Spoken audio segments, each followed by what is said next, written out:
என்ன வரப்பூ தேன் வேண்டும் வண்டோடு கூட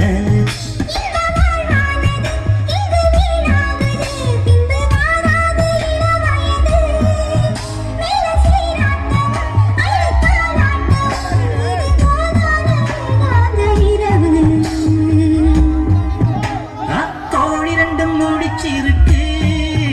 ரெண்டும் கூடாம தனிச்சிருக்கு